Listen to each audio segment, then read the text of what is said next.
Hello, everybody. This is Ragivah Mahdi. I'm so excited about you being able to join me in this short conversations, and I want to make it a conversation because it needs to be, you know.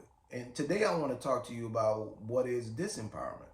What is disempowerment, right? And for us to understand what disempowerment is, we can understand there's a physical aspect to disempowerment. Like, be honest with you, we wouldn't even be having this conversation. The terms empowerment or disempowerment wouldn't even exist if it wasn't for physical oppression. In other words, if there hadn't been a history in our country or in the world of people oppressing other people, the conversation of empowerment and disempowerment would not exist because we would all be in our power. The idea that disempowerment and empowerment exists means that at some point we lost focus or we took our eyes off of or something physically took our eyes off of it, and then psychologically we begin to believe we didn't have the power. See, you got to understand something. To hold the people in oppression, no matter who those people are, for them to buy into it and to really become oppressed, they have to buy into the psychological real or the psychological mystery of them not having power. And I say psychological mystery because it has never been proven that any group of people didn't have power if they focused on the resources that they had. I remember, like, for example, chitlins. Chitlins, a lot of probably young people don't know what chitlins is, but chitlins is a part of the hog that the slave master would throw out to the slaves and tell them to eat that. It's a part of the hog that's like, I think the guts. We used to call them chitlins because they come from the bowels of the hog, if I'm not mistaken. It's been years since I even been around them. But so they would throw out that to the slaves, to my ancestors, who were not just slaves, but captives, and then transformed into slaves. I must say that because that's more accurate. They would throw it out to them, and they would then turn the guts of the hog into a delicacy. And lo and behold, you go into restaurants today in some parts of the world, and you got folk that you got the ancestors of slave masters eating that shit up. Think about that. My point is, they were thrown something that was expected of them to not find any value in. And they used their creativity, their imagination, their resourcefulness, and they turned something such as that into a delicacy. Now, I could go on and on and on about so many different situations like that where we took things that were deemed to be of no value and we poured ourself into it and gave value to it. Not only did we give value to it, we helped people see stuff in it that they could not see themselves. We helped people see things in things that they could not see in it themselves. Now, but psychologically, we still didn't see, wasn't present to what we were doing. Because if we were present to what we were doing, we would be in tune with our power. We would know that no one could ever give you power, and no one could really ever take your power away. Yes, they could hold a person or human being in physical bondage. You can be locked in jail and be limited physically, but your power and your use of your imagination, your creativity, and your resourcefulness is not necessarily limited. So disempowerment is the buying into the psychology that because someone else doesn't acknowledge who you are, or because someone else doesn't acknowledge what you have, you believe you don't have no power. So really, disempowerment is really about the idea that you're waiting to be accepted by someone else. And meanwhile, while you're waiting to be accepted by someone else, you are not exercising the resources and the power within yourself, the imagination, your creativity, etc., etc. We all have resources. We have unlimited resources, to be honest with you. And let's not even talk about what happens when we start pooling our resources together.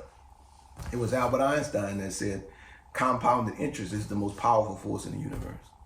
And compounded interest is what the bank uses, but they use it in another term, but they mean the same thing. That when you start putting interest together, it starts adding up and it really starts multiplying.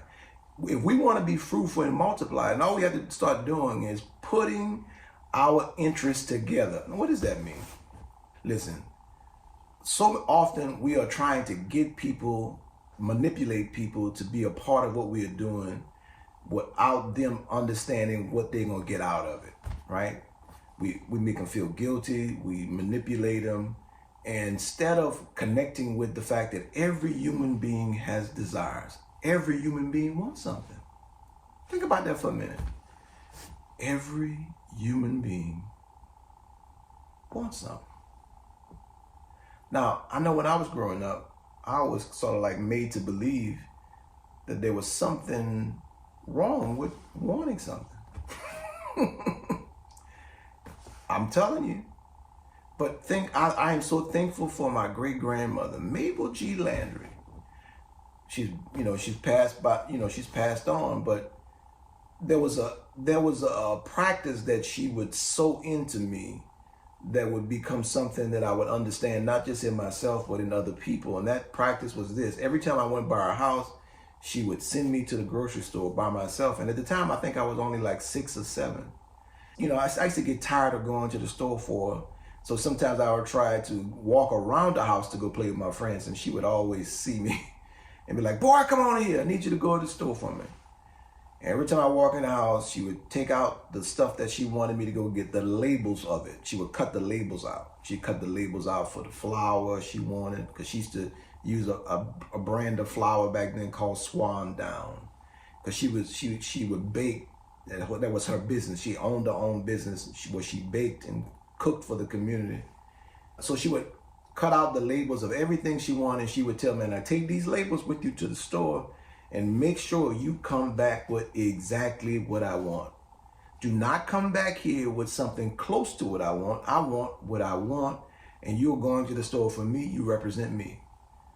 If you come back with the wrong thing, I'm going to send you back to the store." And lo and behold, at 6 and 7 years old, I had already developed a little ego. And I didn't want any of my friends to see me going in that store with those labels in my hand, because I didn't want them to think that, I was slow or wasn't smart, etc., etc. So I would always throw the labels away. Lo and behold, when I walk into the store,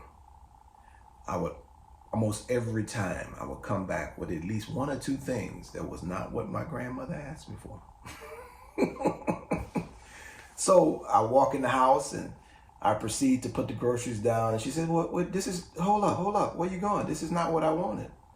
And I'd say, "But it's the same thing." And she'd say, "No, it ain't." And I say, "Well, yeah, Mama, it is the same thing. It's flour." And she says, "Boy, I can read. This is not the same thing. I wanted this kind of flour." And you know what you're going to do? You're going to march right back to the store and get it for me. And do not come back here unless you have exactly what I want. Now, that would happen repeatedly for years until I finally learned to take the labels with me. But that wasn't the moral of the story. The moral of the story was that here's what she would say to me every time I would come back with the wrong thing. She says, "I want what I want, and there's nothing close to what I want. You have to bring me back exactly what I want." So power is not about compromising. Power is about you being exact about what your desires are and marshaling your resources, your creativity, your imagination, in order to use them to create and manifest the result that you're looking for. We talk about disempowerment because so often we've gotten on this path where we compromise what we desire and we don't go after exactly what we desire. You need to go after exactly what you desire, because that's the only way we feel our power. We feel our power when we get exactly what we want. Now, when I say exactly what we want, I'm saying you're not compromising on the quality of things, on what it is you desire, what you're connected to. But at the bottom of it is that feeling that you want. But she knew the product that she wanted had a certain feeling, and that's what she was committed to. I'm Ragivah Mahdi. Thank you for joining me. Hope what we talked about has an impact. Peace.